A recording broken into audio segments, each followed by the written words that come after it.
Queridos, a paz e a graça do Senhor Jesus Cristo. Esse é o nosso último culto de ceia de 2025.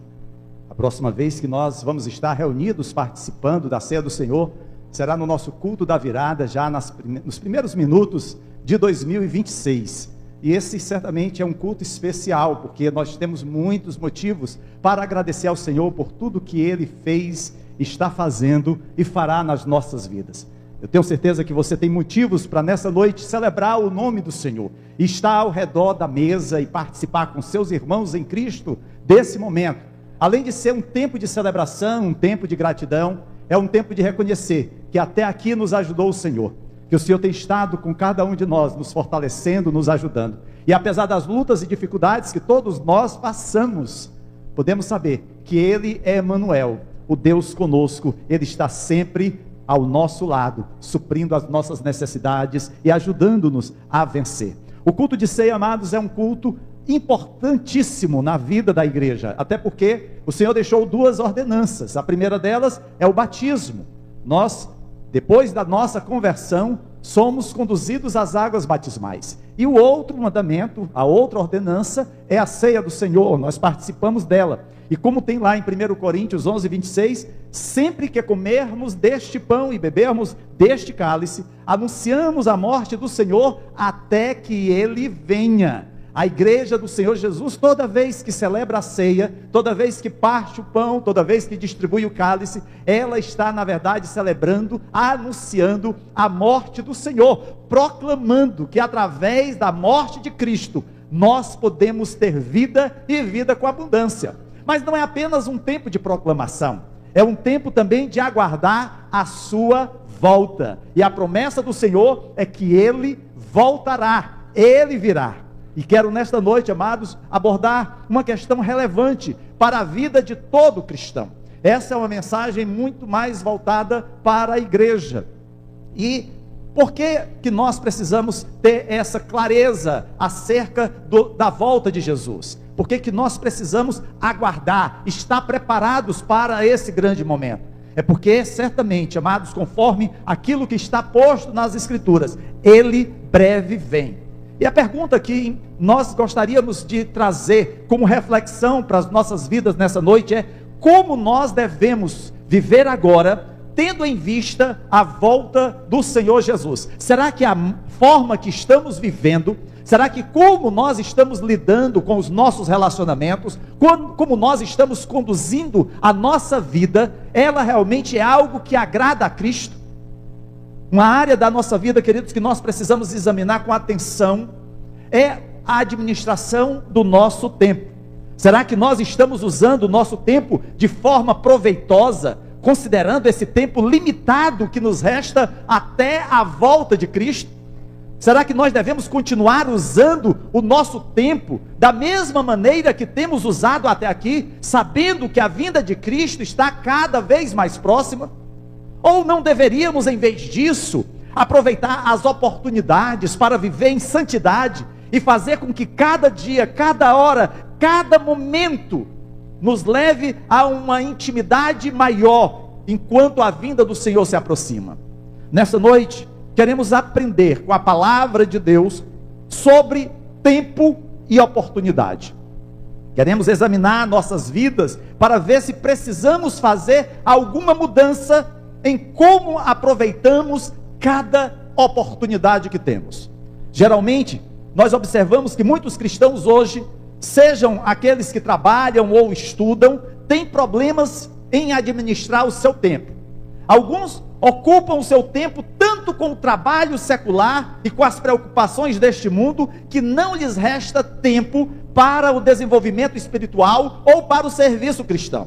Estão num corre-corre tremendo, como que correndo atrás do vento, assumindo tantos compromissos, tantas responsabilidades, que não tem mais vida com Deus, não tem mais tempo de estar em comunhão com a igreja. E quando tem algum tempo livre, como finais de semana, férias ou aposentadoria, preferem gastá-lo somente com lazer e prazer pessoal, em vez também de dedicarem-se à obra de Deus. mostram-se indiferentes, alheios à obra do Senhor e a uma vida de maior intimidade com Deus. O tempo livre é para as programações da Netflix, o tempo livre é para visitar o shopping, até porque nesse período do ano são tantos os atrativos, são tantas luzes, tantos pinheiros, tantos Papais Noéis, e eu não posso deixar de sentar no colo do Papai Noel e receber o meu presente.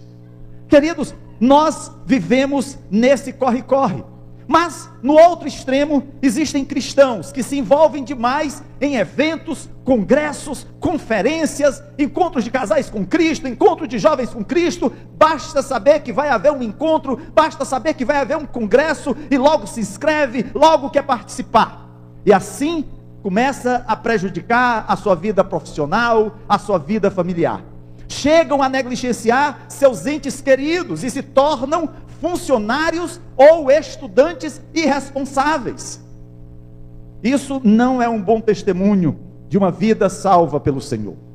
Pode até levar os não convertidos a concluir que os cristãos são desajustados sociais, irresponsáveis. Vivem no ativismo, mas que também revelam falta de intimidade com Deus. Não tem tempo para orar, não tem tempo para ler a Bíblia, porque tenho que participar disso, tenho que ir para ali, e com isso a sua vida não é profunda no Senhor.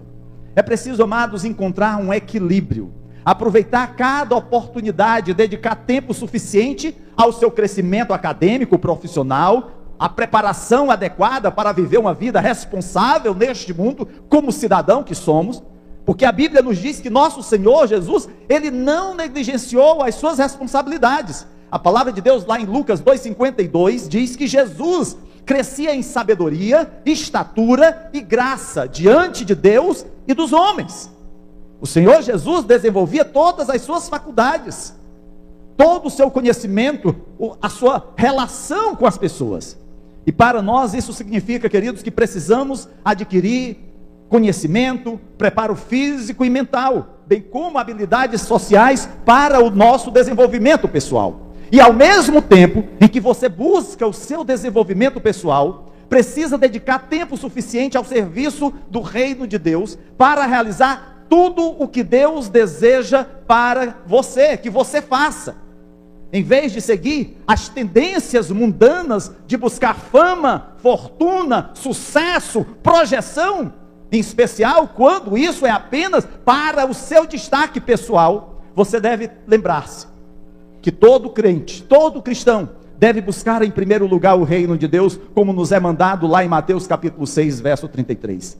Encontrar, queridos, o equilíbrio certo entre servir a Deus e o nosso desenvolvimento pessoal não é fácil.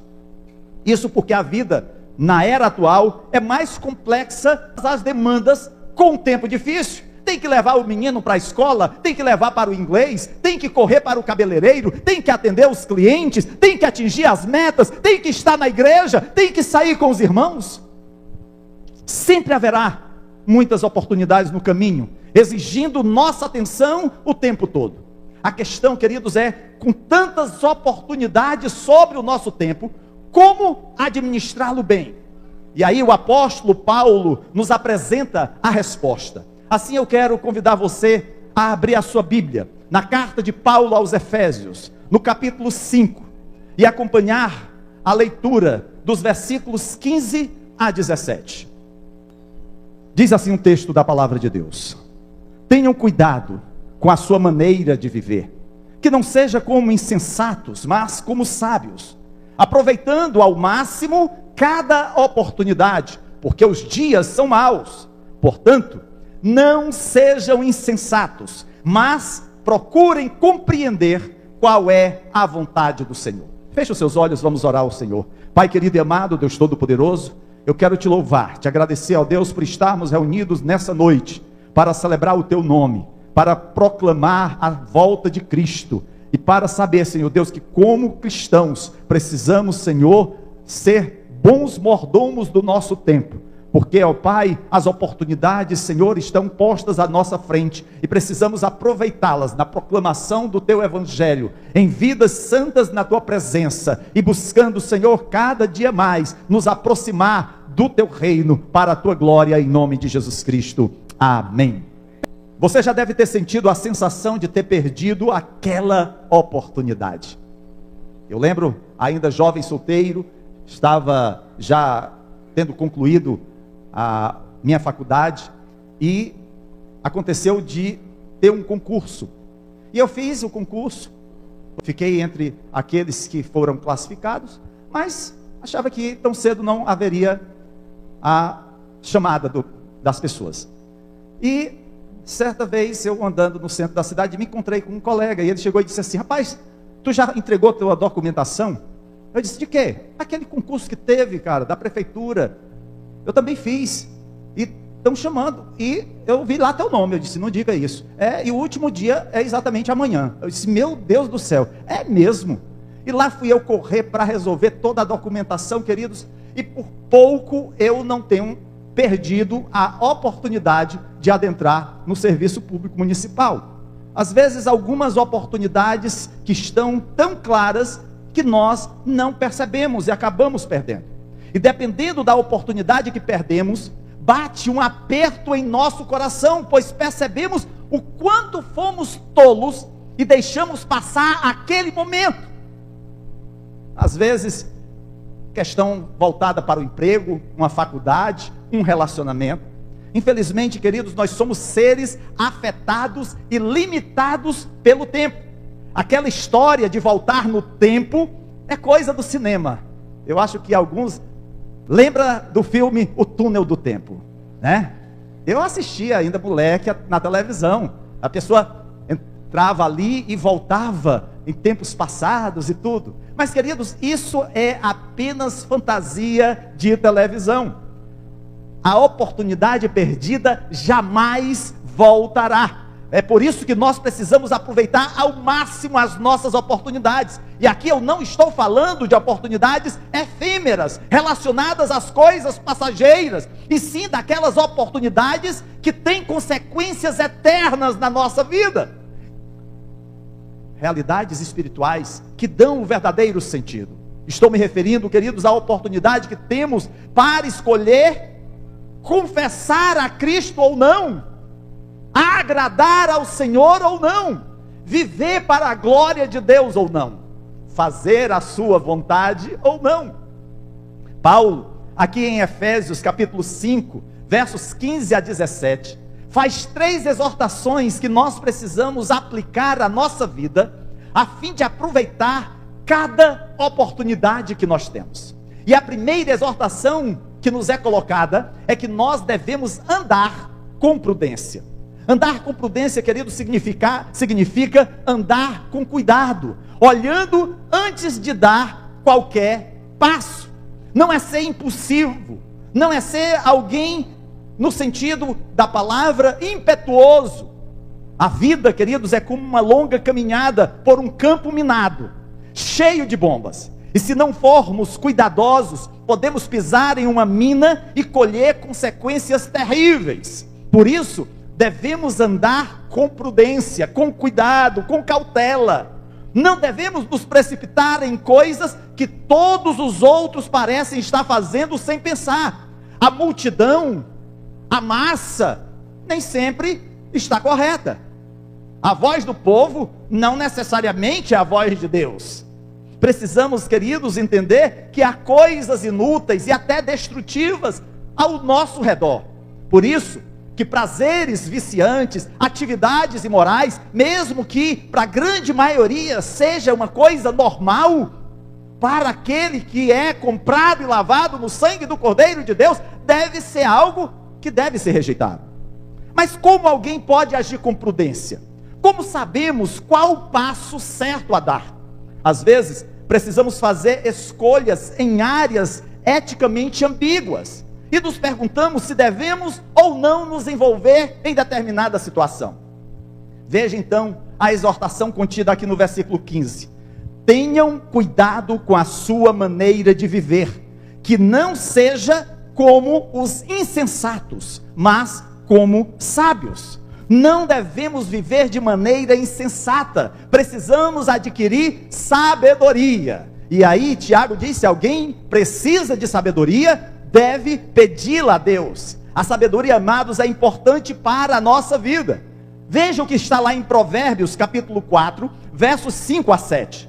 Procure obter sabedoria e entendimento, não se esqueça das minhas palavras, nem delas se afaste. Não abandone a sabedoria, e ela o protegerá. Ame-a, e ela cuidará de você. O princípio da sabedoria é: adquire-a e use tudo o que você possui para adquirir entendimento. A orientação que nos é dada na palavra de Deus é que devemos buscar sabedoria, e essa sabedoria só pode ser obtida com a ajuda de Deus, dedicando tempo às Escrituras. O grande problema é esse, porque há tempo para tudo. Há tempo para Netflix, há tempo para os programas que você assiste no Instagram, no YouTube, mas tempo para ler a palavra. Olha, pastor, basta eu começar a ler a Bíblia, eu já estou dormindo. Funciona como um sonífero, meu Deus do céu. É só você não ficar lendo deitado na cama. Leia em pé, né? Leia andando, não dentro do carro, por favor. Essa sabedoria, queridos, é encontrada na palavra de Deus. É por isso que o salmista, no Salmo 119, verso 105, diz: lâmpada para os meus pés é a tua palavra, e luz para o meu caminho. Se nos esforçarmos para conhecer a palavra e aplicá-la à nossa vida, seremos capazes de tomar decisões sábias e fazer julgamentos sólidos. E isso nos ajudará a usar o nosso tempo com sabedoria, em coisas que realmente valem todo o tempo e esforço. Precisamos nos dedicar, precisamos nos esforçar, mesmo quando aparentemente estamos cansados, estamos inquietos, estamos incomodados com as coisas ao nosso redor. Precisamos investir nosso tempo com prudência, em especial para tomarmos decisões certas que virão a partir da sabedoria e do conhecimento da palavra de Deus. Mas há uma segunda exortação que nos é feita aqui pelo apóstolo Paulo, que para aplicar a nossa vida, a fim de aproveitar cada oportunidade, é necessário aproveitar o tempo. O versículo 16 diz: aproveitando ao máximo cada oportunidade, porque os dias são maus. E aproveitar ao máximo cada oportunidade também pode ser traduzida como remir o tempo, administrar o tempo. Há, queridos, uma forte implicação aqui de que o tempo é um recurso limitado. Todos nós sabemos que nosso período de peregrinação aqui nesse mundo tem um tempo definido. Há aqueles que até chegam aos 80, 90. A mãe da pastora Carmen já está com 99. A nossa vizinha lá no condomínio, uma irmã da Assembleia de Deus, comemorou esse ano 101 anos. E ainda lúcida, andando dentro de casa, resolvendo as coisas, claro, com as suas limitações de 101 anos. Mas quantas pessoas mais jovens, às vezes, por um motivo ou outro, perdem a vida? Queridos, precisamos administrar bem o tempo. E aqui, devemos administrar o nosso tempo e nossas oportunidades da mesma forma que um comerciante inteligente administra os seus negócios, sempre buscando obter o máximo de lucro e o ganho em cada investimento, porque os seus recursos são limitados. E se o empreendimento em que ele se envolver se mostra improdutivo, ele não vai desperdiçar mais nenhum de seus preciosos recursos nele. Se você é um comerciante, se você é um empresário, você inicia um determinado investimento. Se ele traz retorno, é claro que você vai investir cada vez mais. Mas se, ao contrário, ele só está trazendo prejuízo, você pode até continuar durante um período insistindo. Mas se você vê que não há como continuar, você encerra e inicia uma outra etapa na sua vida. Aproveitar o tempo, querido, obviamente, exige que façamos algum planejamento e priorização. Devemos priorizar nossas atividades cuidadosamente e decidir quais merecem mais tempo ou que merecem menos. E também significa tentar economizar todo o tempo possível para que nenhuma hora seja desperdiçada. Lembrar que temos apenas uma vida para viver e que em breve ela terminará. O breve, quem somos nós para dizer quando será? Mas precisamos viver o hoje como não se houvesse um amanhã, no sentido de que a minha projeção é que eu estarei na presença do Senhor. Se isso vai ser de forma imediata, se isso vai ser daqui a alguns anos, eu não sei, mas eu preciso estar preparado para esse momento. E somente as coisas que fizemos por Cristo permanecerão para sempre.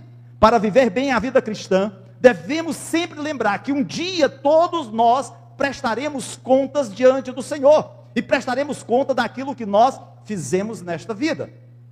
Muitas pessoas, queridos, desperdiçam incontáveis horas do seu tempo precioso em coisas fúteis e até mesmo pecaminosas.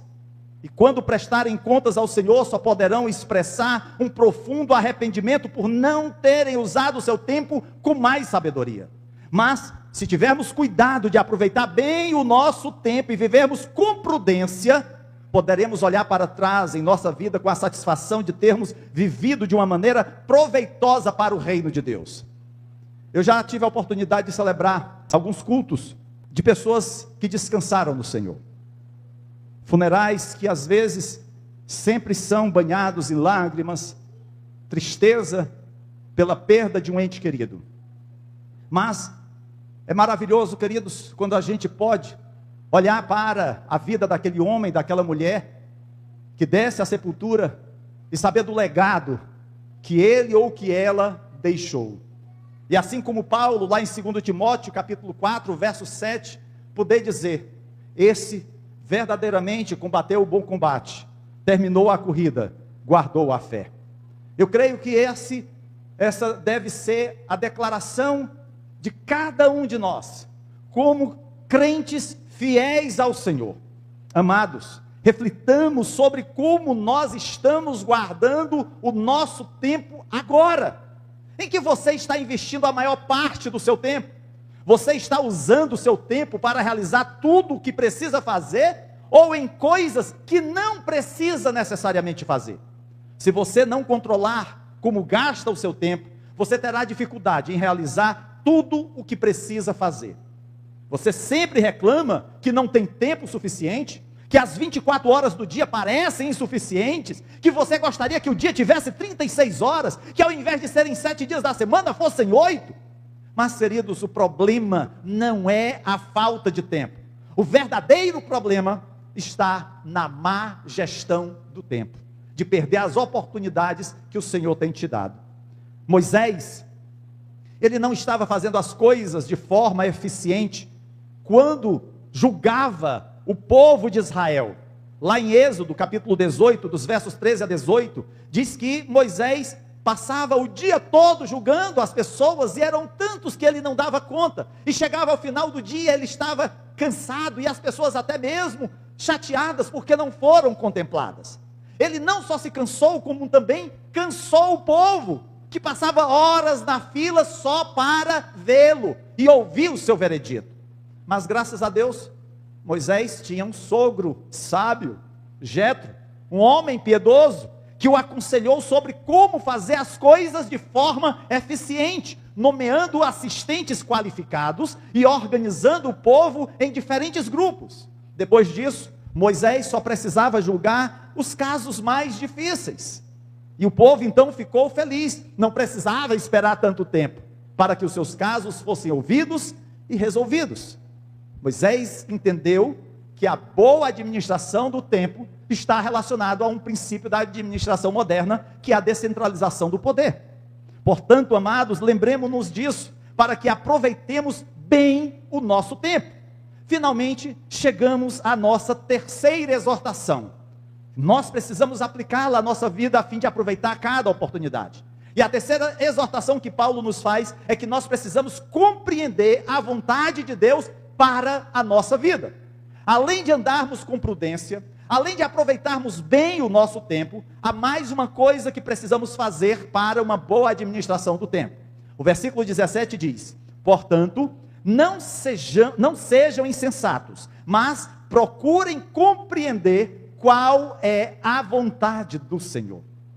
Devemos buscar conhecer a vontade de Deus para nós e cumpri-la.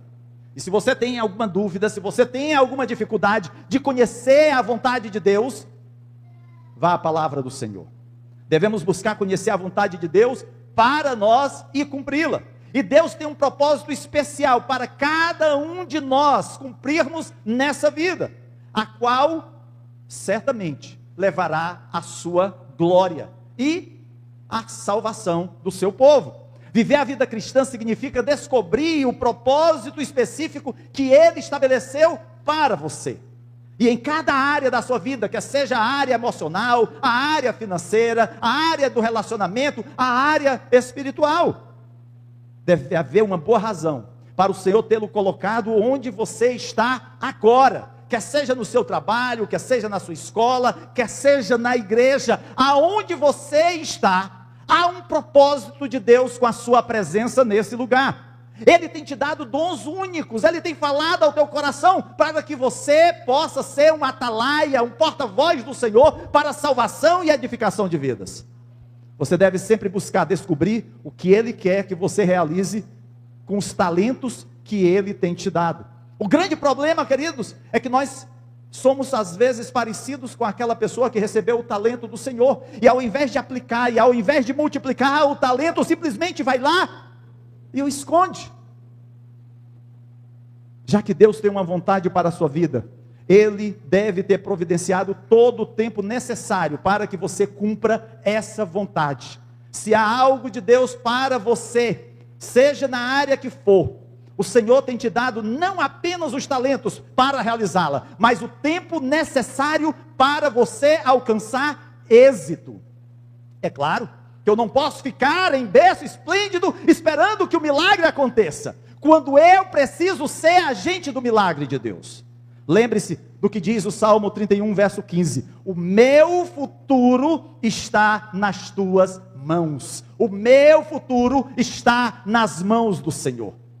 Deus é como um empregador que diz aos seus trabalhadores: aqui está o trabalho que lhes designei para fazer, e aqui estão os recursos suficientes de que vocês precisarão para realizá-lo. Deus, queridos, tem nos confiado responsabilidades no nosso lar. Às vezes eu fico inquieto, preocupado, de receber algumas pessoas, de ouvir a dúvida, o medo diante do seu futuro. Certamente o futuro às vezes causa ansiedade, causa preocupação. São os filhos, o que será dos meus filhos? Será que eles serão crentes fiéis? Será que vão continuar na casa do Senhor? Será que eles vão ter bom emprego? Será que vão constituir uma boa família? É claro que isso nos inquieta. A nossa herança, como pais, mães, nos preocupamos, ou como avós e avós também. Mas a inquietação não é somente essa. Às vezes a inquietação pode ser na área da saúde. Ficamos inquietos, preocupados, ansiosos por uma enfermidade, ou por um problema financeiro. Queridos, quando nós ouvimos o salmista dizer que o meu futuro está nas tuas mãos, é saber, queridos, que nós podemos descansar no Senhor. Saber que os meus sonhos, os meus projetos, a minha vida está nas mãos de um Deus que cuida de cada detalhe. E nós vemos esse princípio em ação, por exemplo, na vida do Senhor Jesus, enquanto esteve aqui nessa terra.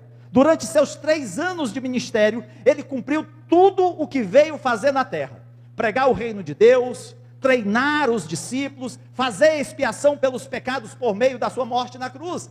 E é assim, queridos, que nós precisamos treinar a nossa mente de agora em diante. Haverá tempo suficiente para você fazer tudo que Deus quer que você faça nesta vida. Mas precisamos nos dedicar, precisamos nos esforçar. Você também pode capacitar a sua mente para discernir qual é o momento certo para fazer cada coisa que o Senhor quer que você faça. Os evangelhos mostram que o nosso Senhor Jesus sempre fazia a coisa na hora certa. Talvez você diga assim: mas Ele era Deus. Mas a pessoa de Cristo, ela tem a nos ensinar como viver nesse mundo. E a gente vai ver isso na vida dos discípulos. Não quero dizer que não venhamos a incorrer em erros, a falhar em algum momento, mas que nós vamos sempre estar em busca do acerto, de agir para a glória do Senhor. Precisamos, queridos, entender que apesar de todas as lutas, de todos os embates que são inerentes a qualquer ser humano, a nossa confiança está no Senhor, a nossa segurança, a nossa vida está em compreender e cumprir a vontade de Deus. É por isso que nós precisamos orar sempre, para que Deus nos guie a cada passo, para fazermos o que é certo, no momento certo. Eu não sei se isso já aconteceu com você, de ter que tomar uma decisão importante sobre uma determinada área da sua vida, de você poder dobrar os seus joelhos e pedir, em primeiro lugar, a direção do Senhor, a orientação de Deus. E quando nós fazemos isso, amados, quando nós temos a segurança, a certeza de que é Deus que está nos conduzindo naquela decisão, fica muito mais fácil enfrentarmos todos os problemas, porque o fato de nós termos a certeza que é a vontade de Deus de fazermos algo, isso não quer dizer que vamos estar blindados dos problemas para alcançar aquele alvo, para alcançar aquele objetivo. Mas é importante que se diga que o cuidado de Deus sempre se vai fazer-se presente quando buscamos cumprir a sua vontade. E aí a palavra de Deus conclui essa passagem no versículo dizendo que os dias são maus. Nós precisamos, queridos, observar essas 3 exortações, porque os dias que nós estamos vivendo são maus. Estejamos certos de que nós estamos vivendo dias maus, os últimos dias antes da volta de Cristo. É por isso que lá em 2 Timóteo, capítulo 3, versos 1 a 5, a palavra do Senhor diz: saiba que nos últimos dias sobrevirão tempos difíceis. Isso porque os homens serão amantes de si mesmos, apegados ao dinheiro, arrogantes, orgulhosos, blasfemos, desobedientes aos pais, ingratos, ímpios, insensíveis, irreconciliáveis, caluniadores, sem domínio próprio, cruéis, inimigos do bem, traidores, impetuosos, soberbos, mais amantes dos prazeres do que amantes de Deus. Embora tenham aparência de piedade, negam o seu poder. Afaste-se destes também. Queridos, essa não é uma descrição que procura estabelecer todas aquelas pessoas que precisamos ter cuidado e delas nos afastar. Talvez a relação fosse até bem maior.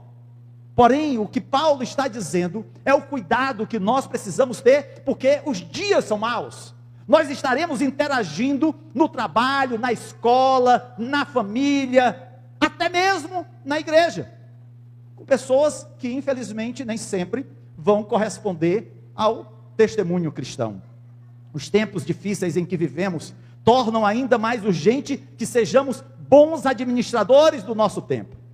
Devemos sempre lembrar que o propósito final de qualquer tempo que dedicamos a nós mesmos é glorificar a Deus. Tudo que nós fazemos, isso inclusive o nosso lazer, inclusive o nosso tempo em família, na igreja, tudo deve ser para a glória de Deus. É por isso que lá em 1 Coríntios, no capítulo 10, versículo 31, diz: assim, quer vocês comam, quer bebam, quer façam qualquer outra coisa, façam tudo para a glória de Deus. E a glória de Deus é presente como um dos pilares da reforma protestante.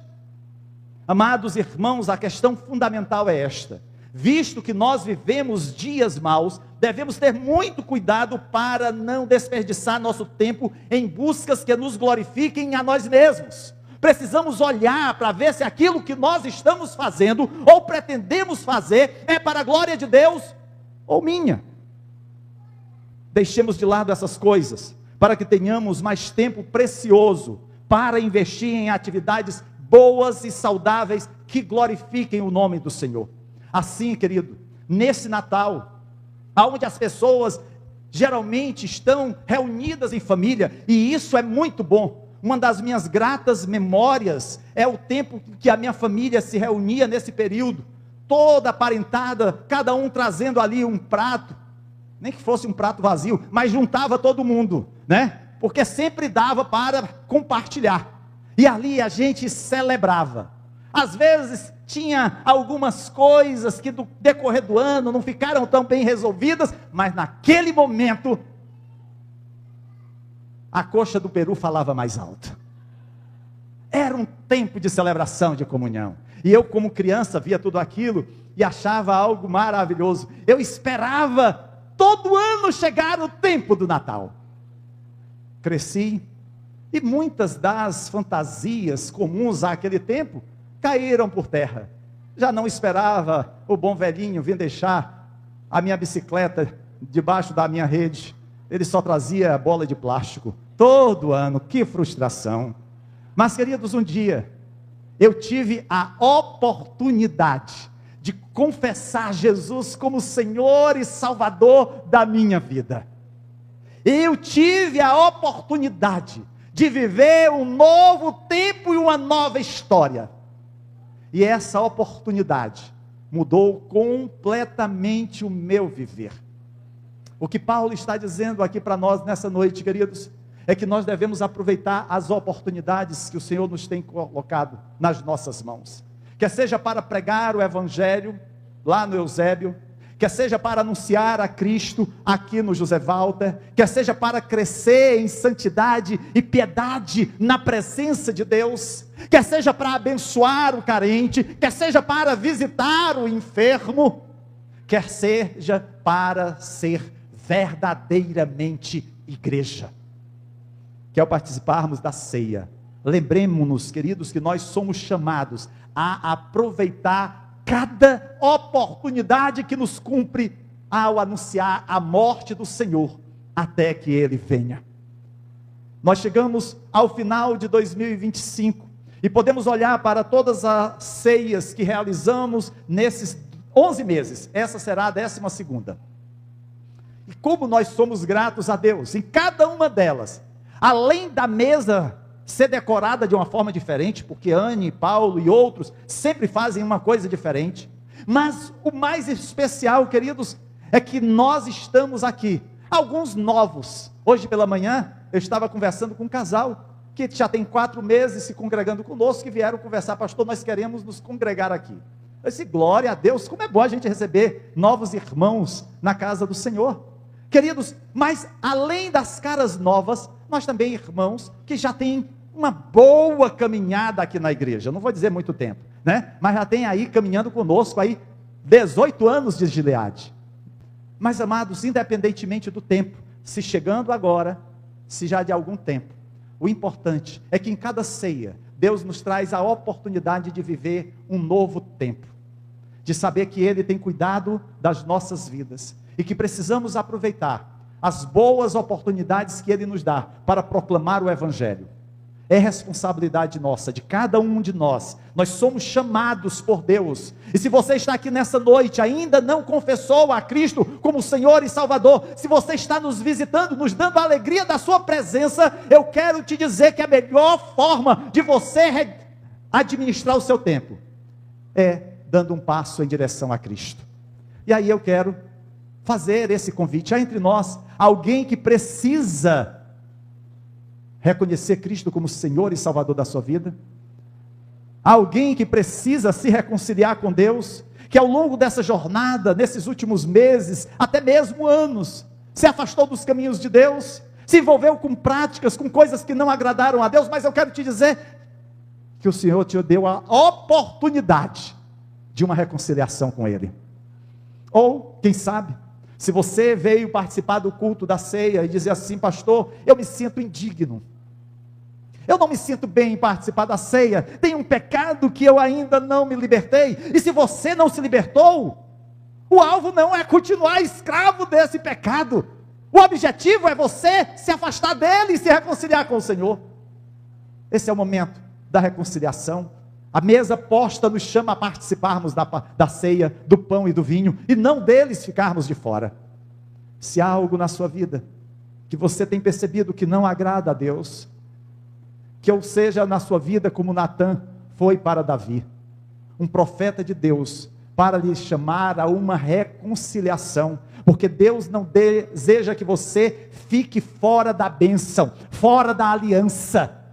Deus está nos dando a oportunidade da reconciliação. Eu não sei como está a sua vida, eu não sei como você tem administrado o seu tempo, quais são as suas prioridades, mas lembre-se daquele jovem rico, queria muito o reino dos céus, e ele dizia ter cumprido todos os mandamentos, e Jesus muito se agradou daquele jovem, mas havia algo que ele precisava fazer, para seguir a Cristo.